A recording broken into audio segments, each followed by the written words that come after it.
네, 그 SNS도 사실 좀 중요하거든요. 특히 이제 링크드인이 안녕하십니까. 채용 트렌드 윤영돈입니다. 오늘은 공채에서 이제 수시 채용으로 이제 변화하고 있는데요. 수시 채용에 대비하는 방식에 대해서 오늘 이야기를 드릴 겁니다. 오늘 정말 어렵게 외국계 회사의 부장님을 오늘 모셨습니다. 본인 소개해 주시죠. 네, 안녕하세요. 외국계 기업에서 일하고 있는 장윤영입니다. 반갑습니다. 안녕하세요. 커리어 코치로 활동하고 있는 김수인입니다. 반갑습니다.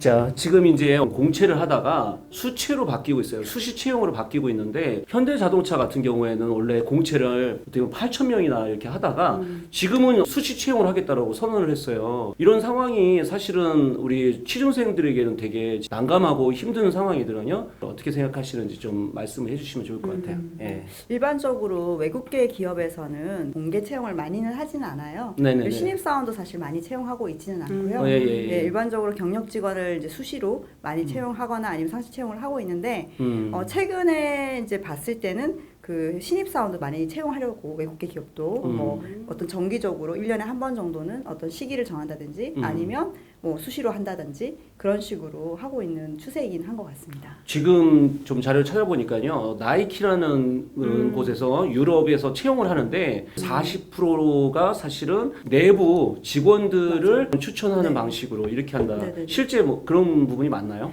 외국계 기업 대부분의 회사는 내부 추천을 했을 때 네네네. 보너스를 주고 있습니다. 네네네. 그렇게 돈을 주고라도 내부 추천으로 사람을 뽑으려고 하는 이유는 아무래도 지인을 통해 가지고 소개를 하다 보면 그 책임감이 좀 있기 때문에 아무래도 네네. 검증된 사람이 올 수 맞아요. 있다는 그런 생각이 있어서 내부 추천제를 많이 활용하고 있습니다. 그래서 인터넷으로 또 뽑더라고요. 네네. 인터넷에서 뽑을 때 공채 같은 경우에는 우리나라 공채는 보통 3월이나 9월 정도 두 번 있어요. 이렇게. 네. 이게 우리나라하고 지금 일본밖에 없다고 그러더라고요. 근데 다른 어떤 그 외국계 회사나 이런 데는 어떤지 좀 네, 그 회사 나름이긴 한데요. 네네네. 어떤 외국계 기업 같은 경우에는 그래도 이제 졸업생을 좀 확보를 하겠다. 우수한 졸업생을 확보하기 예. 위해서 졸업하는 그 시간을 맞춰서 아까 3월, 9월 그런 아. 식으로 하는 외국계 기업도 있고요. 아, 그런 네. 공채가 있네요. 네네. 또. 그렇기도 네. 하고 네네. 또 그렇지 않은 또 외국계 기업에서는 그거 하고 상관없이 필요한 시점에 회사의 그 헤드 카운트가 되게 중요하기 때문에 회사에서 어느 정도의 사람을 뽑겠다는 의사 결정이 난 시점에서 또 뽑기도 합니다. 그거는 이제 정해져 있는 게 아닌 거죠. 그렇죠. 네. 지금 이제 우리가 공채가 있고 그다음에 수채가 있고 상채가 있어요. 공채는 어떤 의미냐면요. 정기적인 채용이라는 의미예요. 3월하고 보통 9월에 많이 하는 겁니다. 사실 대기업 중에서도 공채를 하고 있지만 공채는 적게 하고 수채나 어떻게 보면 상채로 넘어가는 데가 되게 많아요. 수시 채용 같은 경우는 어떤 방식으로 가냐면 이게 수시로 채용하는 거다 보니까 일정한 시간이 있어요. 많은 친구들이 우리가 준비하는데 문제가 되는 게 데드라인이 많이 남았다고 생각해가지고 오히려 지원을 늦게 하는 사람들이 있어요. 근데 그렇지가 않다는 거예요. 열렸을 때 빨리 지원을 해놔야지 나중에 그 부분이 마감될 수도 있고 막 수시 채용은 어느 정도 인원이 있다 싶으면 면접을 봐버리더군요. 그러니까 그때는 나중에 어떻게 보면 합격이 되면 수시 채용 같은 경우 쉽지 않은 거예요. 또 한 가지가 우리가 봐야 될 게 상시 채용인데 네네. 상시 채용과 수시 채용이 상당히 다르다는 걸 우리가 봐야 돼요. 맞아요. 상시 채용은 24시간 다 열어놓는 거예요. 365일 다 열어놓는 거예요. 그러다 보니까 상시 채용 같은 경우에는 어떻게 보면 이런 DB를 보고 DB를 확보되면 그 중에 이제 선발하는 방식이다 보니까 많은 사람들이 잘 그쪽 분야의 전문가가 없을 때 많이 상시 채용이 우리나라에서는 지금 LG가 상시 채용 같은 경우를 지금 하고 있어서 그런 부분들을 좀 보는 게 상당히 중요할 것 같아요. 그래서 오늘은 이제 주로 상시 채용보다 수시 채용에 대한 부분을 이야기할 건데 수시 채용을 준비하는 우리 취준생에게 어떤 방식이 좋을지 한 가지 좀 팁을 준다면 부장님이 좀 한번 얘기해 주시죠. 네, 내가 원하는 회사가 어디고 내가 어느 회사랑 잘 맞을지를 잘 파악하셔가지고 원하는 회사를 찾으시고 그 회사의 홈페이지를 유심하게 보시면 그 회사의 어떤 전략과 얼라인된 이력서를 쓸 수도 있고 그리고 수시 채용 같은 경우는 홈페이지에 이제 수시로 떴다가 또 사라지거든요. 그러니까 떴을 때 제대로 그 타이밍에 맞춰서 넣기 위해서는 네, 그 홈페이지를 자주 가서 확인하는 게 되게 중요한 것 같습니다. 지금 말씀해 주신 게 정말 중요한 이유가 옛날에는 사실은 우리가 뽑을 때 직군별로 뽑았어요. 네네. 현대자동차 직군별로 뽑았는데 지금은 사실은 수시 넘어가면서 직무 중심으로 바꾼 거예요. 그렇기 때문에 그 부분들이 수시 채용을 되게 중요시 보는 거예요. 지금 이 상황에서 통해서 어떻게 보면 우리가 수시 채용을 할 때 홈페이지 우리가 매일 갈 수 없을 때 없죠. 또 한 가지가 잡코리아에 뭐가 있냐면 이 스마트 매칭이라는 프로그램이 있어요. 이거 하루에 하나씩 오면서 나하고 맞는 회사들을 이렇게 새로 공고가 뜨면 이걸 추천해줘. 또 나하고 필요한 뉴스를 이메일로 보내주는 서비스가 있어요. 바로 구글 알림이라는 부분이에요. 내가 키워드를 해가지고 내가 예를 들어서 직무 중에 내가 컨텐츠와 관련돼 있다면 컨텐츠하고 뭐 그거에 대한 직무를 넣어주는 거야. 네네네. 기획. 그럼 컨텐츠 기획이라는 키워드가 기사에 뜨면 그게 다 구글 오는 알림이를 거예요? 통해서 내 메일에 계속 와요. 엄청난 또. 그러면 내가 그걸 검색하지 않고도 그냥 앉아서 구글 알림이를 통해서 받아봐 볼 수가 있어요. 네. 중소기업 같은 경우도 있잖아요. 수시 채용으로 하는 네, 중소기업 현황 정보 시스템이라는 그 사이트가 있어서 거기 가면 현황의 정보들이 있고 그 중소기업이 어느 정도 규모고 직원은 어느 정도까지 우리가 알아볼 수가 있어요.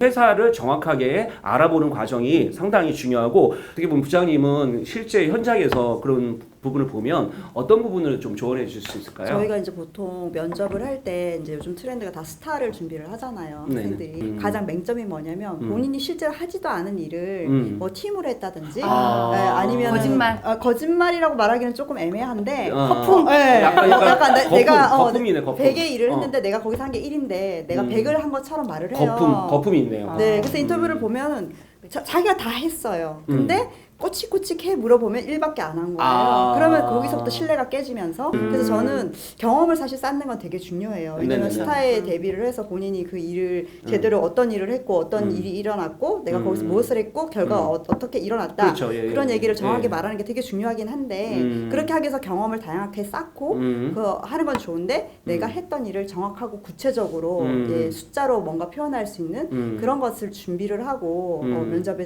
임하는 게 중요하지 않을까. 이 공채가 아닌 수채에서 이게 핵심이다. 우리 부장님 한번 얘기해 주세요. 네, 그 SNS도 사실 좀 중요하거든요. 특히 이제 링크드인이 아닌 것 같지만 인사 담당자들이 또 링크드인을 많이 보기도 보죠. 하거든요. 많이 보죠. 그래서 이 친구가 네. 어떤 경험을 쌓았고 어떤 히스토리가 있고 또 어떤 사람과 네트워킹을 하고 있고 이런 것도 사실 좀 보거든요. 근데 그게 이제 뭐 수시 채용을 하다 보면 모수가 많지가 않아가지고 비슷한 사람들이 또 이제 최종에서 어떻게 결정을 해야 될까? 이 순간에서 이제 링크드인을 한번 보기도 하고 여러 가지 조사를 하기도 하는데 그 SNS를 좀 충분하게 자기 쌓은 경험을 충실하게 다 정리해 놓은 것도 되게 중요한 것 같고요.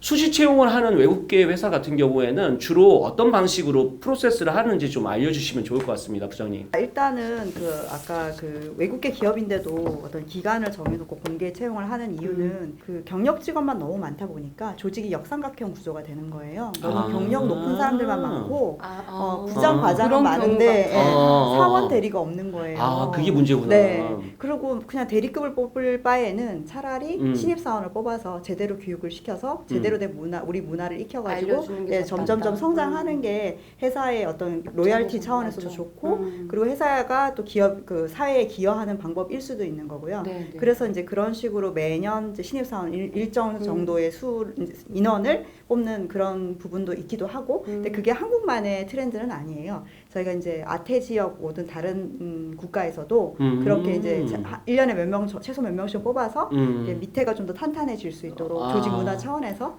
네 그래서 그런 사람만 또 특별히 교육시키는 담당자도 있기도 하고 그렇게 좀 초기 경력자들만 또 채용하는 담당자가 또 별도로 있는 그런 회사들도 있어요. 최소 인원이 한 어느 정도 되는 건지. 그건 회사마다 좀 다른데요. 회사가 잘 성장하고 매출도 괜찮고 안정적인 회사는 1년에 한 20명 정도? 예. 그래도 적죠. 네. 국내 기업에 비하면 네, 작죠. 예. 어쩔 때는 1년에 뭐 2-3명 뽑기도 하고 예. 그렇게 해서 이제 신입사원을 뽑는 경우도 있고 또 인턴을 주기적으로 뽑는 회사들도 있어요. 그러니까 인턴을 어떤 그것도 사회 기여 차원에서 주기적으로 기수 관리하면서 또 그 예전에 이제 지금은 없어진 회사긴 하지만 썬 마이크로 시스템즈 같은 경우에는 선스타 프로그램이라고 그래가지고 인턴 프로그램 중에 되게 또 명품 프로그램들이 있었어요. 네, 그래서 인턴을 뽑아서 교육도 많이 시켜주고 회사에 대한 또 이해도 높이고 결국 그 인턴들이 나중에 또 다른 회사에 갔을 때도 고객이 될 수도 있는 사람들이거든요. 예, 그런 차원에서 또 인턴 프로그램을 또 열심히 만들어가지고 또 사회에 기여하는 그런 회사도 있습니다. 신입사원이나 인턴 같은 경우에는 급여에서 차이가 많이 나나요? 신입사원 같은 경우에는 제가 알기로는 다른 대기업과 그렇게 차이가 안 나는 걸로 알고 있고요. 인턴 같은 경우에는 보통 이제 실리콘밸리나 이런 데 인턴 되게 뭐 연봉 많이 준다 하더라 이런 얘기도 있기는 해요. 그런데 그건 또 좀 회사 나름인 것 같아요. 하지만 제가 봤을 땐 그렇게 적은 급여는 아닌 것 같아요. 근데 그 신입사원 차원에서는 다른 대기업 연봉이 되게 높은데 인턴 일급이 이거밖에 안 되냐 이렇게 불평하는 이야기는 좀 듣기는 했습니다. 네. 페이가 없이 시작해서 뭐 배우는 경우가 많지 않아요? 페이가 없는 경우는 못 봤어요. 페이가 적은 경우는 페이가 적은 경우는 있어도 없지는 않는 것으로 알고 음. 있어요. 그냥 인턴 과정을 한 1년 정도 그것도 회사마다 다른데요. 제가 이제 경험했던 인턴이 있는 회사가 두 군데였는데 한 군데 같은 경우는 되게 인턴을 이제 짧게 방학 때 한 2달 정도 하는 기업도 있고 또 어떤 기업은 6개월 정도 6개월이 제가 긴 것 같아요. 1년 동안 인턴하는 회사는 거의 못 본 것 같아요. 마지막으로 정말 이거는 정말 내가 이 조언의 한 말씀을 좀 해주겠다. 예, 한 말씀 해주시죠, 부장님. 네, 일단은 아까 이제 내가 뭘 좋아하는지를 몰라가지고 여러 가지 시도가 좀 필요하다고 말씀을 드렸는데 사실 모르는 게 너무 당연하기 때문에 왜 나는 뭘 잘하는지 모를까 이런 고민을 하는 와중에서도 다양한 경험을 해보다 보면 경험을 통해서 아 내가 이걸 좋아하는구나 이건 내가 싫어하는구나 그걸 알아갈 수 있기 때문에 가급적 인턴이든 아니면 학교 생활을 하든 아니면 뭔가 좀 어디에 취업을 해서 일을 하더라도 다양한 일을 누군가가 맡기더라도 다 해보려는 그런 마음이 있잖아요. 그런 자세가 되게 중요한 것 같아요. 그래서 그런 자세로 열심히 경험하고 시도하다 보면 또 좋은 일이 있지 않을까 싶습니다. 채용 트렌드 이 채널을 고정하시고 구독 누르시고 해주시면 우리 마지막으로 이제 이렇게 하면서 마무리할게요. 취업 성공 화이팅!